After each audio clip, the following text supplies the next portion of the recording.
everybody. Welcome back to Hideaway Homestead. We wanted to talk a little bit tonight about prepping. Some people call it prepping, some people say they're preppers. We just like to say we're trying to be prepared for whatever comes. Right. It could be anything. Right now, we here in Florida are looking at having a hurricane come through the state in the next couple of days. Right. And so we try to be prepared for that. If there's a tornado or something coming around, or if there's you have fires in different parts of the country, it could be anything. Yeah. So being prepared could mean and cover a whole vast of things. Situations, yes. Things like illness in the family. We were so Yes. blessed at one time, long time ago, that Kevin had a major illness, and God had just worked it out so that we had meals prepared ahead of time, and that was just His goodness. And it could be a loss of job or some other situation. We're not looking for a volcano in Yellowstone to explode or erupt or something like that. We're just looking for common, everyday situations that might happen to affect our family that we want to be prepared for. Our theme verse for our homestead, Kevin will read to you. Okay, our theme verse is, make it your ambition to lead a quiet life, to mind your own business, and to work with your hands, just as we told you, so that your daily life may win the respect of outsiders, and so you will not be dependent on anybody. That comes from 1 Thessalonians chapter 4, verse 11. We like to think about not being dependent on other people as much as we can to do what we can to be prepared. So, with that in mind, we're going to show you some of the things that would be a good thing for you to have, some of the things that we have, and it would be a good thing for you to have on hand in case some kind of an emergency, whatever it is, happens to come along. some people are overwhelmed by the idea of gathering up food things, and they say, I don't have money to get anything extra in my budget, my grocery budget every week. There are lots of ideas that we can share with you how to get more money. But one of the channels that we watch regularly on YouTube, the lady suggests that each week you pick up 5 cans of food. And that's pretty doable. Most cans of food, we buy a lot at Aldi or at Walmart, and most of them average around $1 at those locations. So if you picked up 5 cans a week, that will give you probably enough for a meal for your family, 5 cans of things. If you pick up a protein, like I have tuna here, or salmon, these big cans of salmon really are too much for us usually, so I prefer the smaller cans of salmon like this also. But we can make salmon patties out of this and feed us for a couple of days. For a long time, So this is a lot of meat and not too expensive. You can buy canned chicken. What is this? Like Spam. This is a store brand of Spam. This is corned beef. Corned beef. All of those are good proteins that will give you strength and energy and good nutrition, and they last a long time canned up like that. Yes. What else do you like? Well, we also like to have fruit on Yes. hand. And so this is a can of mandarin oranges. We really like these. Yes, We can go through a one lot of our of these. favorites. It really is. Don't look at the serving size on there, because we probably will wipe it out, however many servings they say. This is actually another, I guess, a meat, spaghetti and meatballs. That would be another thing. That's another thing. We can open a can of this and get a couple meals out of it. Right, yes. Serve each of us. And those were on sale this week at Walmart for $1 a can, and this is a name brand and good flavor, so it'll keep a long time. For $1, you know, maybe you can spare $1. If you can spare $5, then you could get some of these other things. We like to have canned vegetables. Oh, this one, I guess it was turned forward. Green beans. We can eat green beans in a lot of things or in a lot of meals. canned corn. Most people like corn. Buy the food that you like to eat. Yes. No use getting artichoke hearts. If, for one thing, they're expensive, I think, but if your family doesn't eat them, if you don't like them, Right. it's not a good investment, and it's just Right. going to take up space. Right. You want to buy what you will eat, what you already like. Another thing is the spaghetti. This is spaghetti sauce, actually. And you can do a pasta with this. And we also have these, and Carol can say the name. Penne, I think it is. Penne. We Okay. usually buy, with our spaghetti sauce, we buy spaghetti noodles. Yeah. And the 1 pound box runs 98 cents at Walmart. Mhm. This week they had no 1 pound boxes, so we got a variety. This week we got penne to go with it. But those will last a long time and feed a lot of people. This pasta swells up and Yes. makes a lot of servings. It does. Another good thing that you can get is milk in a little, I don't know, what is this, cardboard box or some kind of whatever. And this has not been refrigerated, and it doesn't need to be refrigerated until you open it. So you can buy these and put these on your shelf and keep these for a long time. These are shelf stable, I Yeah. think is how they call that packaging. And then here is a can of evaporated milk. That's an option. And then in this box, can't see if you can see it, are packets of dry milk. Dry milk. And Yes. so this will get you a long ways. Sometimes it's the dairy products that we don't have on hand, and Yeah. that's something that you can have on hand. Yes. Rice. Yes. Rice is another good.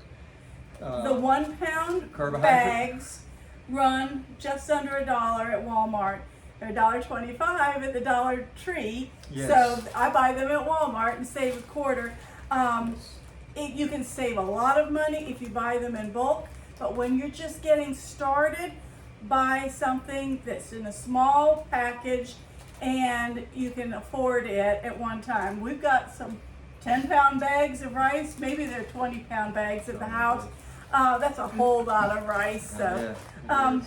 I like to pick up these little boxes of a meal to go with my tuna, just so that it makes a meal.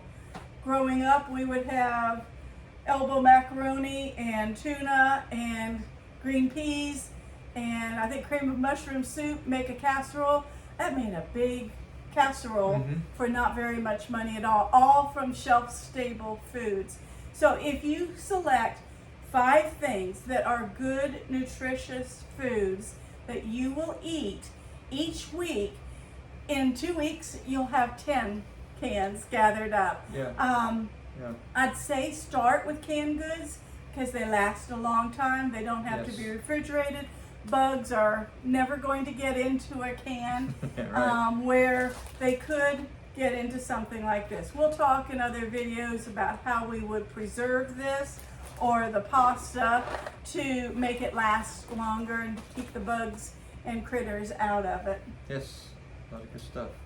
What have you get anything? Oh yeah, this baked beans, pork and beans. It's another good one.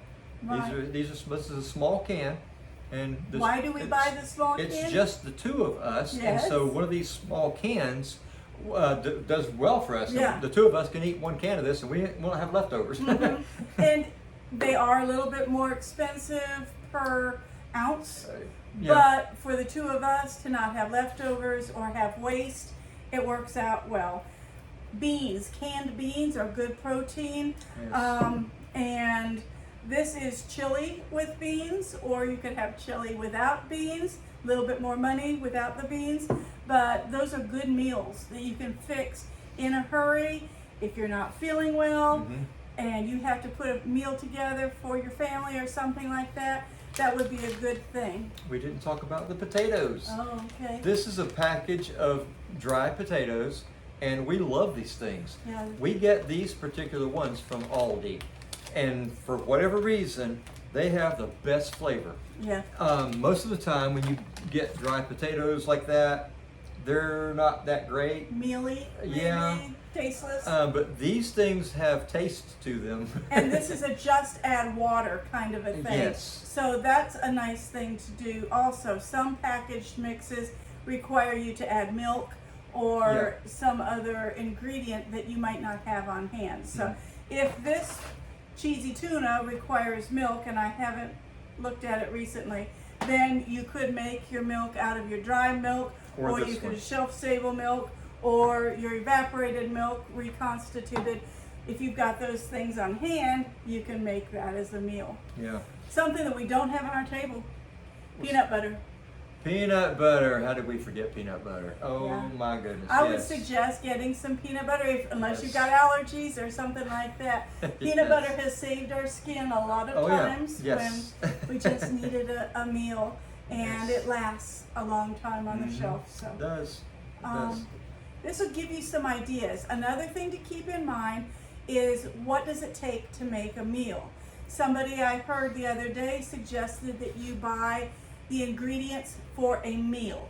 So in that case, if I were doing that, I would pick up my pasta sauce, my pasta, maybe some green beans, maybe a can of fruit, and that's 4 things. So I get an extra bonus someplace. Maybe I'll pick up some Parmesan cheese to go with it. But anyway, if you just pick up an extra meal's worth, or that tuna casserole that I was talking about, or other things that you can put together and make a meal, because then you have a plan.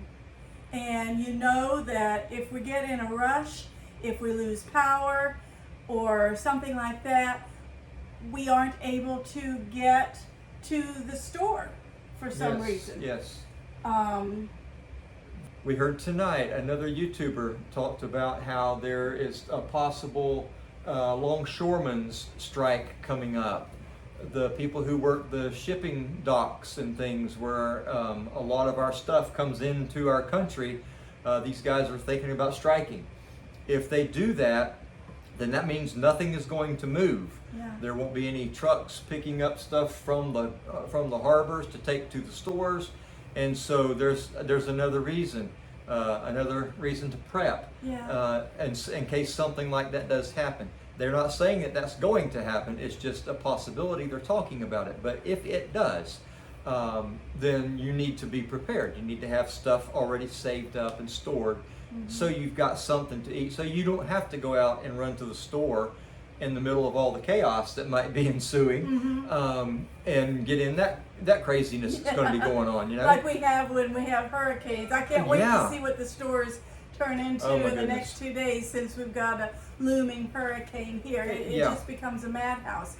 A lot of people suggest that you start small. So try to build up a 3-day supply of food for your household. And then once you get 3 days stocked up, then go for a week's worth. And then after a week, add another week. Some people have made menu plans, and they do a week's worth of menus, buy up that food, set it aside, start the process again for another week, and that way you're not having the same beans and rice every day, but you can build up and have them these meals once a week. The ideal would be to have a long-term supply, but don't get intimidated by that idea. Just try to build up 3 days. That's the Hurricane Center. That's their recommendation. It might take 3 days for help to arrive, so they suggest, FEMA I guess it is, suggests 3 days. But see if you can't stretch that a little bit further. If 5 cans is not enough for you in a week, then get more. The other thing is, this can save money for you. Due to inflation, you're buying at today's prices instead of tomorrow's prices. But also, if you get in a bind and don't have something thawed out for supper or planned for supper, the easy thing to do is run out and get takeout someplace. That is so expensive. Kevin and I have one place that we can go and we can get a $5 meal. And it's fast food, but for $5 each, that's a pretty good price. Think how many cans you could buy for $5. And if you have them at home, you can just put them together and have winter spaghetti dinner for your supper that night and not have to go out and spend money. If we're talking a family, then that's $5 a meal for fast food, if you can still find fast food for $5, times however many people. So you could get a pound of pasta and some spaghetti sauce and have a meal to feed many people for way less, so it can save you a lot of money. Okay, so this kind of gives you an idea of some things that you can store up and keep in case you need them in a later time. And so we're actually going to try to do a series on these sort of things, so stay tuned to our next video, because we're going to be talking about some other things like, gasoline and water and, other things that, is not necessarily just food. There are other items that you will need also. So we're going to be talking about that in the future. So keep your eye out for our next video. Okay? So, Yes, sir. Yes. Okay. So don't forget to like, subscribe, and give us a thumbs up and leave us a comment. And until next time, we'll see you again on Hideaway Homestead 2.